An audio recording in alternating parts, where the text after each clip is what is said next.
አማረተ ኑሰይበት ቢንት ከአብ ረዲየላሁ አንሃ። አቅራቢ ኢናያ። ለቻናላችን አዲስ ከሆናችሁ ላይክ፣ ሼር፣ ሰብስክራይብ በማድረግ ስራዎቻችንን ያበረታቱ። ስለምትከታተሉን ከልብ እናመሰግናለን። አብራችሁን ቆዩ። ከሺህ ወንድ በላይ ጀግና የሆነች ሙጃሂድ ኡሙ አማረተ ኑሰይበት ከአብ አልአንሳሪ ረዲየላሁ አንሃ ከኸዝረጅ ጎሳ ስትሆን እጅግ በርካታ ዘመኖችን ከነብዩ ሰለላሁ ዐለይሂ ወሰለም ጋር በመሳተፍ ከሌሎች ሰሃቦች ትለያለች። በ13 ዓመተ ሂጅራ ነበር ይህችን ዓለም ተጠቅማበት ወደ አኺራ የሄደችው። ኡሙ አማረተ ኑሰይበት ቢንት ከዓብ ኢብኑ አምር ኢብኑ አውፍ ኢብኑ መብዙል ኢብኑ አምር ኢብኑ ገነም ኢብኑ ማዘን ኢብኑ ነጃር ጎሳዋ የስሪብ ቀቢላ ከኢስላም በፊት ይኖሩበት የነበረው በኒ ኸዝረጅ ጎሳ ቢሆን በዝርዝር ስናስቀምጠው የነብዩ ሰለላሁ ዐለይሂ ወሰለም አያት የነበሩት የአብዱል ሙጠሊብ የእናቱ ወንድሞች ጎሳ በኒ ነጃር ውስጥ ያደገችው። አባቷ ከዓብ ቢን አብን ኢብኑ አውፍ ሙስሊም ሆነው ይሞቱ ወይም አይሞቱ፣ እንዲሁም እናቷ አልረባብ ቢንት አብዱላህ ቢን ሐቢብ ቢን አብዱ ሐሪሰት ቢን ገደብ ቢን ጁሸም ከጀረጅ ጎሳ የሆነችው ሰልማ ትሙት አትሙት ውዝግብ አለበት። ከፊል የታሪክ ጸሐፍቶች እናቷ መስለማን ከዛም አልፎ በኡሁድ ዘመቻ ላይ መሳተፏን እንዲሁም ልጇን ኑሰይበትን በጦርነቱ በቆሰለች ጊዜ ማስተማማን ጭምር ያረጋግጣሉ። ስለዚህ እናቷ ሙስሊም ነበረች የሚለው መረጃ የተሻለ ነው።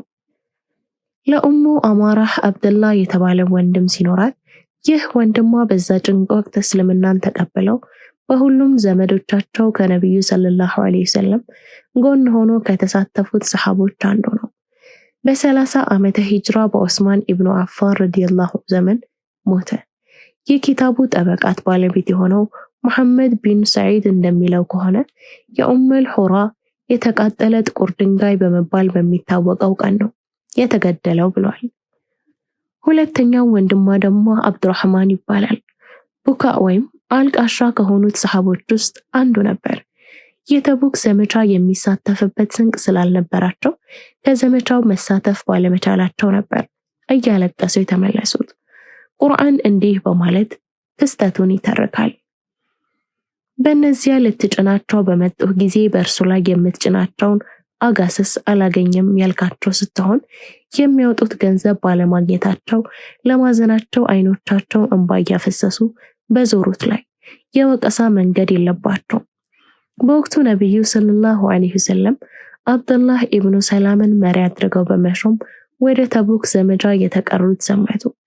የኑሰይበት ወንድም አብዱራህማን በዑመር ኻሊፋነት መጨረሻ ዘመን ላይ ከዚህ ዓለም በሞት ተለይቷል ረዲየላሁ ዐንሁ። ኡሙ አማራህ ከኢስላም በፊት የአንሳር ጎሳ የሆነው ዘይድ ኢብኑ ዓሲምን አገባች። ዘይድ በበድር ጊዜ እና በኡሁድ ዘመቻ እንዲሁም በበይተል አቀባ ላይ ከነብዩ ሰለላሁ ዐለይሂ ወሰለም ጋር ተሳትፏል።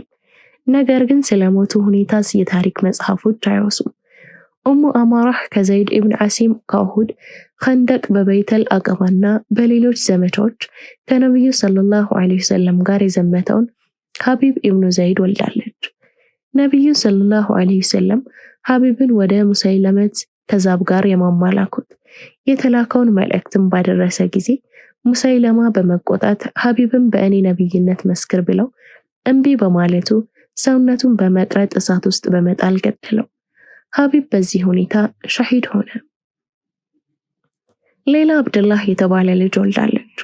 ሙሰይሊማ ወህሺ ኢብኑ ሐርብ በጦር እንዳጣለው አብደላህ በፍጥነት ሙሰይለማን በመግደል የወንድሙን ደም መቀል የቻለ ጀግና ሰሃባ ነው። አብደላህ በርካታ ዘመቻዎች ላይ ተሳትፏል። የውመል ሐርት ወይም የተቃጠለ ድንጋይ ቀን 63 ዓመተ ሂጅራ ተገድሎ ሞቷል ረዲየላሁ ዐንሁ። ከዘይድ ሞት በኋላ ኡሙ አማራህ ጉዘይት ኢብኑ አምር አልአንሳሪ አገባች። ጉዘይት በአቀባ ቃል ኪዳን እናም በኡሁድ ዘመቻ ተሳትፏል። የሱረይቃ ኢብኑ አምር ወንድም ነው። ከጉዘይት ደምረት የተባለ ልጅ ወልዳለች። ደምረትም ከፋርሶች ጋር በተደረገው ዘመቻ አልጀሰር በተባለ ቦታ ሸሂድ ሆኖ ሞቷል። እንዲሁም ኡሙ አማራህ ተሚም የተባለ ሌላ ልጅ ወልዳለች።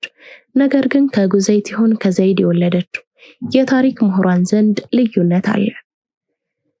ስለ ዘሯና ቤተሰቦቿ ሁኔታ በከፊል ከዘረዘርኩኝ በኋላ ወደ ታሪኳ ቀጥታ ገባለሁ። ኡሙ አማራህ ከየስሪብ ነዋሪዎች በመጀመሪያ ወደ ኢስላም በመግባት በቀዳሚነት ከሚጠሩ ሰሃቦች አንዷ ነች።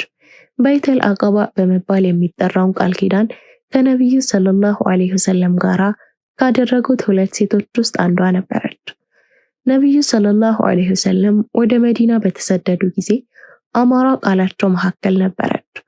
ኡሙ አማራህ በኡሁድ ዘመቻ ከባለቤቷ ጉዘይድ ኢብኑ አምርና ከሁለት ልጆቿ ጋር በመሆን ዘማቾችን በማጠጣትና የቆሰሉትን በማከም ተሳትፋለች።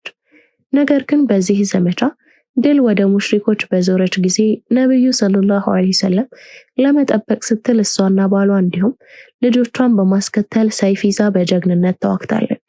በጦርና በቀስት 13 ቦታ ተመታ ቆስላለች። ነቢዩ ሰለላሁ ዐለይሂ ወሰለም በተግባራቸው በመደሰት በጀነት አላህ አብሯቸው እንዲቀሰቅሷቸው ዱዓ አደረጉላቸው። ነቢዩ ሰለላሁ ዐለይሂ ወሰለም ሰሃቦቻቸውን በንጋት መጀመሪያ ላይ ቁረይሾችን በኡሁድ ዘመቻ ለመዋጋት ክተት እንዲገቡ በጠራቸው ጊዜ ኡሙ አማራህ በዘመቻቸው ለመሳተፍ እጅግ ከመጓጓታ ለመውጣት ፈልጋ ነበር። ነገር ግን በደረሰባት ከፍተኛ ጉዳት በዘመቻቸው ለመሳተፍ አልቻለችም። ሙስሊሞችም ከዘመቻ እንደተመለሱ ነቢዩ ወንድሟን አብዱላህ ኢብኑ ከዓብ በኡሁድ ዘመቻ የደረሰባት አደጋ እንዴት እንደሆነች ልከው ነበር። በመልካም ሁኔታ ላይ እንዳለችና ከህመሟ ማገገሟንም በሰሙ ጊዜ ነቢዩ ሰለላሁ ዐለይሂ ወሰለም በጣም ተደሰቱ። ከዛም ኡሙ አማራህ በበኑ ቁረይዛና በኸበሪ ዘመቻ ላይ ተሳተፈች። 6ኛ ዓመተ ሂጅራ ከነቢዩና ከሰሃቦች ጋር በመሆን ለዑምራ ወደ መካ ጉዞ ጀመረች። መካ ከመድረሳቸው በፊት ነቢዩ ሰለላሁ ዐለይሂ ወሰለም ዑስማን ኢብኑ አፋን ለዑምራ ወደ መካ እየመጡ መሆናቸውን ለቁረይሽ እንዲነግሩ መካ ላኳቸው። ከዛም ዑስማን በጣም ቆዩ። የዛኔ ሙስሊሞች ዑስማን ተገድሎ ይሆናል በማለት ጠረጠሩ። የዛኔ የዑስማን ደም ለመበቀል ነቢዩ ከሰሃቦች ጋር በይተር ሪድዋን የተባለው ቃል ኪዳን ተገባቡ። የዛኔም ኡሙ አማራህ ከመካከላቸው ነበረች። የአላህ ይህን ቃል ኪዳን በቁርአን እንዲህ ይተርከዋል። ከምእመናኖችም በዛፊቱ ስር ቃል ኪዳን በሚገባው ጊዜ አላህ በእርግጥም ወደደ፣ በልቦቻቸው ውስጥ ያለውን አወቀ፣ በእነርሱም ላይ እርጋታን አወረደ፣ ቅርብ የሆነን መክፈትም መነዳቸው። አልፈትህ ቁጥር 17። ነቢዩ ሰለላሁ ዐለይሂ ወሰለም ስለዚህ ቃል ኪዳን እንዲህ በማለት ተናግረዋል። ከዛፊቱ ስር ቃል ኪዳን የተገባ አንድም ሰው ሳት አይገባም። አልባኒ ሰሒህ ብለውታል። ዑስማን ረዲየላሁ አንሁ ከመካ ከተመለሰ በኋላ ነቢዩ ሰለላሁ ዐለይሂ ወሰለም ከመካ ሰዎች ጋር የሁደይቢያ እርቅ ተብሎ የሚጠራውን እርቅ ባደረጉ ጊዜ ኡሙ አማራህ በወቅቱ ነበረች። 2ኛው ዓመት ነቢዩ የዑምራ ቀዳ ባወጡም ጊዜ ከነቢዩ ጋር ኡሙ አማራህ ዑምራ አድርጋ ነበር። መካ ከተከፈተና ሙስሊሞች ከተቆጣጠሯት በኋላ ሐዋዚዮች ሙስሊሞች ለመዋጋት መዘጋጀታቸውን ነቢዩ ሰሙ። በፈትሑ መካ በተሳተፉት ሙሉ ሰራዊቱ ሊገሏቸው ነቢዩ ወሰኑ። የነቢዩ ሰለላሁ ዐለይሂ ወሰለም ሰራዊት 10,000 ነበር። ሁነይን በተባለ ቦታ ሁለቱ ሰራዊቶች ተገናኙ። ከፍተኛ ፍልሚያም ተደረገ። በኋላ ከሙስሊሞች አብዛኞቹ መሸሽ ጀመሩ። የዛኔ ነበር ጀግናዋ ኡሙ አማራህ ሰይፉን በማንሳት ለሚሸሹት ፊት በመቆም በአንሳሮች ላይ ጮክ ብላ በመናገር እንዲህ አለች። ወዴት ነው የምትመለሱት? ለምንድን ነው የምትሸሹት? በማለት በከፍተኛ ወኔ ተዋጋች። ጥቂቶች ከነቢዩ ሰለላሁ ዐለይሂ ወሰለም ጎን በጽናት ሲዋጉ ሲያዩ የተቀሩት ሙስሊሞችን ወደ ውጊያው ተመለሱ። ከነቢዩ ሰለላሁ ዐለይሂ ወሰለም ሞት በኋላ ከፊል ጎሳዎች ከእስልምና ፈነገጡ። ኸሊፋው አቡበከር ሲዲቅ በአፈንጋጭ ሙርተዶች ላይ ውጊያ ወሰኑ። በመላው የአረብ ሀገራት የሙርተዶች ወይም አፈንጋጮች ጦርነት በሚል ስያሜ በሁሉም ማዕዘን ተሰራጨ። ኡሙ አማራህ በኑ ተይሚምን እና በኑ ሐኒፍን ሊዋጋ ከመጣው ታላቁ የጦር መሪ ኻሊድ ኢብኑ ወሊድ ረዲየላሁ ዐንሁ ጋር ወደ ሙሰይለማህ ኢብኑ ሐቢብ ለመዋጋት በሄደበት መንገድ ላይ ተገናኙ።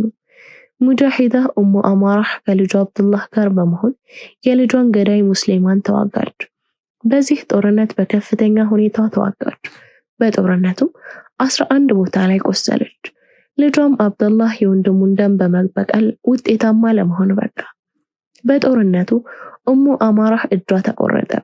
ኻሊድ ኢብኑ ወሊድ ሐኪም በማስጠራት አሳከማት። በወቅቱ ደሙን ለማስቆም የተቆረጠውን ቦታ በፈላ ዘይት አቃጠሉት። በዚህ ጉዳት ተጽዕኖ ከዓመት በኋላ በዑመር ኢብኑል ኸጣብ ኸሊፋነት ዘመን ከዚህ ዓለም በሞት ተለየች። የሰሃቦች የቀብር ቦታ በነበረው በበቂዕ ነበር ተቀበረች።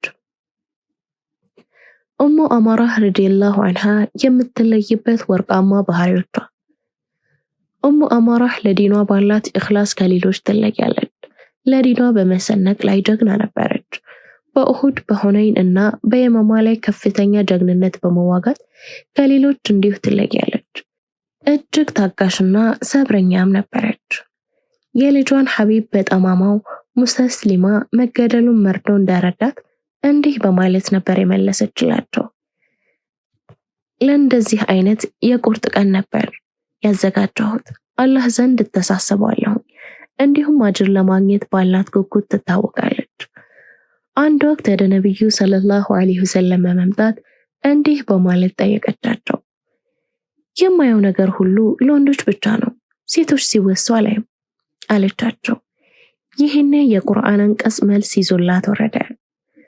ሙስሊሞች ወንዶችና ሙስሊሞች ሴቶች፣ ምእመናንና ምእመናንትም፣ ታዛዦችና ወንዶችና ታዛዦች ሴቶችም፣ እውነተኞች ወንዶችና እውነተኞች ሴቶችም፣ አላህን ፈሪዎች ወንዶችና አላህን ፈሪዎች ሴቶችም፣ መጽዋቾች ወንዶችና መጽዋቶች ሴቶችም፣ ጿሚዎች ወንዶችና ጿሚዎች ሴቶችም፣ ካልተፈቀደ ስራ ብልቶቻቸውን ጠባቂዎች ወንዶችና ጠባቂዎች ሴቶችም፣ አላህን በብዙ አውሾች ወንዶችና አውሾች ሴቶችም፣ አላህ ከነሱ ምህረትና ታላቅ ምንዳ አዘጋጅቷል።